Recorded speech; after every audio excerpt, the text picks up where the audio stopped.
আমাদের সমাজে এটার প্রবণতা অনেক বেশি।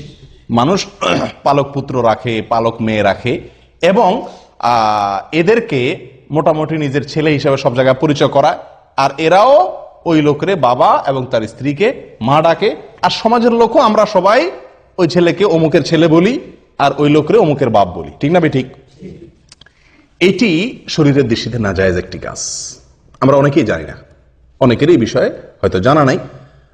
এটি নিষিদ্ধ, আল্লাহ সুবহানাহু ওয়া তাআলা সরাসরি নিষেধ করেছেন কোরআনে কারীমে। আল্লাহ বলেছেন উদউহুম লিআবাইহিম, আল্লাহ তাআলা বলেছেন মা জাআলা আদইয়াআকুম আবনাআকুম, তোমরা যে পালক পুত্র রাখো, পালক মেয়ে রাখো, এরা কোনোদিনই তোমাদের মেয়েও না ছেলেও না। পিতৃত্ব এটা কোনোদিন পরিবর্তন করা যায় না। কথা বুঝে আসছে? আপনাকে যিনি জন্ম দিয়েছেন তিনি আপনার বাবা, তিনি আপনার বাবা। জীবনে একবারের জন্য আপনার ভরণ পোষণ দেন নাই, তারপরও তিনি আপনার বাবা। আপনার প্রতি অবিচার করছেন, খোঁজ খবর নেন নাই, চলে গেছেন, তবুও তিনি আপনার বাবা। আমি কি বুঝাতে পারছি? আপনাকে গর্ভে ধারণ করেছেন, তিনি আপনার মা। কিন্তু দেখা গেল কয়দিন পরে কোন একটা কারণে তালাক হয়ে গেল, আর বিয়ে হয়ে গেছে, মা আপনার জীবনে কোনদিন খবর নেয়নি, তারপরও তিনি আপনার মা। অন্য মহিলা আপনাকে সারা জীবন লালন পালন করুক, কখনো সে আপনার এই মায়ের পদটা পাবে না। আমি কি বুঝাতে পারছি? আপনাকে যিনি জন্ম দিয়েছেন সে বাবার পদটি সারা জীবন আপনাকে স্বর্ণের থালেও যদি কেউ খাওয়ায়, সে আপনার বাবার পদটি পাবে না। কিন্তু আমাদের দেশে সাধারণত যে লালন পালন করে, পালক আনে, তাকে ওই ছেলে মেয়েরাও বাবা ডাকে, আর বাবা ওই লোকও তাদেরকে ছেলে মেয়ে হিসাবে সমাজের লোকের কাছে পরিচিত করে। আর সমাজের লোকজনও আমরাও সবাই কি তাদেরকে ওই লোককে অমুকের বাপ, অমুকের মা, আর ছেলে মেয়েগুলাকে অমুকের ছেলে, অমুকের মেয়ে বলে আমরা সম্বোধন করি। এটা জায়েজ নেই, এটা জায়েজ নেই ভাই। এবং এই নাজায়েজ কাজটি আমাদের সমাজে হাজার হাজার মানুষ করতেছে অবলীলায়, না জেনে। নিষেধ, সরাসরি নিষেধ। নবী সাল্লাল্লাহু আলাইহি সাল্লাম যায়েদ ইবনে হারেসাহ রাদিয়াল্লাহু তাআলা আনহুকে পালক আনছিলেন, পালক আনার মতো এরকম তাকে লালন পালন করছিলেন। তো লোকেরা, সাহাবীরা সবাই বলা বলি করতে শুরু করছে, যায়েদ ইবনে মুহাম্মদ, যায়েদ ইবনে মুহাম্মদ, মানে মুহাম্মদ সাল্লাল্লাহু আলাইহি সাল্লামের ছেলে, এরকম বলা শুরু করছে। তখন আল্লাহ তাআলা আয়াত নাযিল করছেন, না, লালন পালন করা এটা ভালো জিনিস, পালক আনা এটা খারাপ না। বিশেষ করে যদি পালকটা এই জন্য আনা হয় যে আপনি একটা শিশুকে কি করলেন, ভরণ পোষণের ব্যবস্থা করলেন, তার অভিভাবক হলেন, তার পড়াশোনার ব্যবস্থা করলেন, তাকে শিক্ষিত করলেন, তাকে বড় করে দিলেন, লালন পালন করে দিলেন, এটা ভালো কাজ। বিশেষ করে যদি কোনো গরিবের সহায়তার জন্য হয়, অথবা কোনো ছেলে মেয়ের মা বাপ নাই বা তারা খরচ দিতে পারে না, এক্ষেত্রে যদি আপনি লালন পালন করেন, এটা অত্যন্ত কি ভালো কাজ।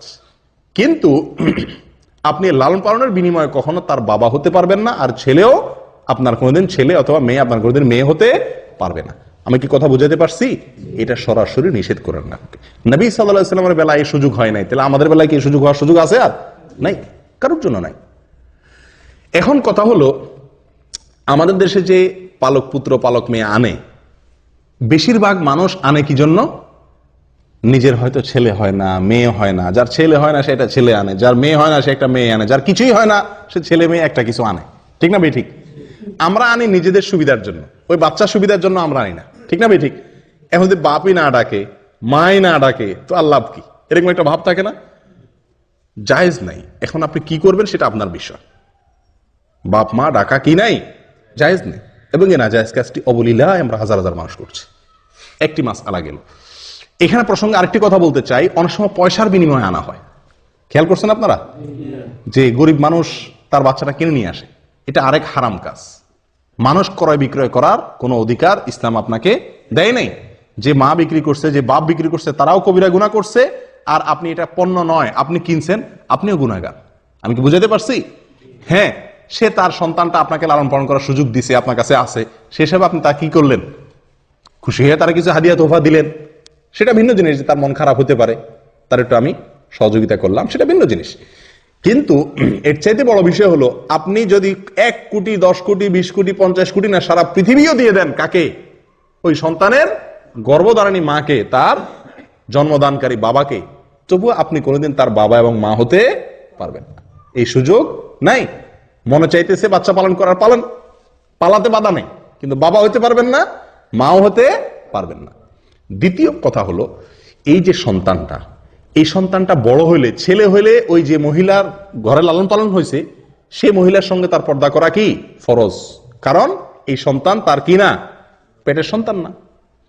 আবার যদি মেয়ে লালন পালন করে, তাহলে যে বাবা মতো যে লালন পালন করছে, যার বাসা লালিত পালিত হয়েছে, ওই পুরুষের সাথে এই মেয়ের দেখা দেওয়া কি হারাম। আমি কি বুঝাতে পারছি? কিন্তু এটার উপরে আমল করে কে? এখন কথা হলো, একই ঘরে থাকলে এই ছেলেকে এই মেয়েকে সারা জীবন লালন পালন করলাম, ছেলের মতো মেয়ের মতো করে, তার বাপ মা খুশি হয়ে আমার কাছে লালন পালন করার সুযোগ দিছে, তো এটা কিভাবে সম্ভব যে তার সাথে পর্দা করব?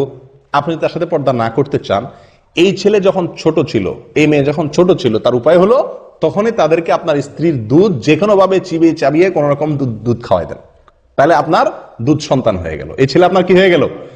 এখন আপনি বাবা মাও বলা যাবে, আবার কি দেখাও দেওয়া যাবে, কারণ দুধ সন্তানের সাথে দেখা দেওয়া যায়। কথা বুঝতে পারছি? ওই মহিলার যদি দুধ না থাকে, আপনার বোনের দুধ খাওয়াই দেন। কথা বুঝে আসছে?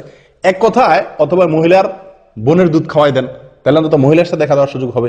এক কথায় দুধ সম্পর্ক তৈরি হয়, এরকম কারোর সাথে দুধ খাওয়াই দেওয়ার ব্যবস্থা করতে হবে। তাহলে কি হবে? এটা ছোটবেলায় করতে হবে। তাহলে কি হবে? দুধ সন্তান হয়ে যাবে, এবং ওই সম্পর্কের কারণে আপনার তার সাথে দেখা দেওয়া কি হয়ে যাবে, জায়েজ হবে। নাম্বার 3, সম্পত্তির মালিক এটা কোনোদিনই হবে না। এই সুযোগ দুধ সন্তান হলেও হবে না। আমি কি বুঝাতে পারছি? আপনি এত কষ্ট করে ছেলে পারলেন, মেয়ে পারলেন, আপনার যত সম্পদ রেখে যান, এক আনি সম্পদে, এক বিন্দু সম্পদে এই বাচ্চা পাবে না শরীয়তের হুকুম অনুযায়ী। আপনার যদি কোনো সন্তান না থাকে, আপনার ভাইরা পাবে, বোনরা পাবে, এই সন্তান কিছুই পাবে না। কথা বুঝছেন? কারণ সন্তান পাওয়ার জন্য রক্ত সম্পর্কীয় আত্মীয় হতে হয়। এই ছেলের সাথে আপনার রক্তের কোনো কি নাই, সম্পর্ক নাই। আমি কি বুঝতে পারছি? হ্যাঁ, যদি রক্ত সম্পর্কীয় হয় তাহলে আবার সেই হিসাবে পাবে, সেটা ভিন্ন জিনিস। কথা কি বুঝতে পারছি? হ্যাঁ, এখন যদি আপনি বলেন যে সারা জীবনের লালন পালন করলাম, এ কিছুই পাবে না, কেমনে হয়? তাহলে আপনি একে জীবদ্দশায় যা মনে চায় তাকে কি করতে পারেন, দান করে দিয়ে যেতে পারেন। আমি কি বুঝতে পারছি? কারণ ওয়ারিস ছাড়া অন্য কাউকে জীবদ্দশা নিজের সম্পত্তি তারা কি করে দেওয়া যায়, দান করে দেওয়া যায়।